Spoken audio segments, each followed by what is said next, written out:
আমরা যখন পাপ করি, এই পাপ করার সময় তিনটি বিষয় মাথায় রাখতে হবে। সেটা হলো, আমি যখন পাপ করছি এটা আমাকে ভাবতে হবে, এটা মাথায় রাখতে হবে, আমার পাপগুলো আমার রব আমাকে দেখছে, কারণ তার দৃষ্টি থেকে কেউই রক্ষা পায় না। আমি যে পাপগুলো করছি পাপগুলো আমার রব দেখছেন, সুতরাং আমাদেরকে পাপ কাজ থেকে বিরত থাকতে হবে।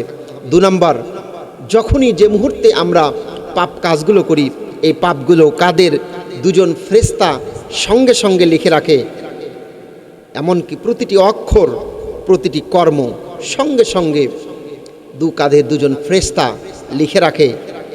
3 নাম্বার, মাথায় রাখতে হবে, আমি যে পাপ করছি হঠাৎ করে আমার মৃত্যু চলে আসতে পারে, তখন আর কোনো সুযোগ থাকবে না ফেরার জন্য। এজন্য যখনই আমাদের মাথার ভিতরে পাপ করার কোনো চিন্তা আসবে, এই 3টি বিষয়কে যদি আমরা স্মরণ রাখতে পারি, তাহলে অবশ্যই আমরা পাপ কাজ থেকে বাঁচতে পারবো ইনশাআল্লাহ।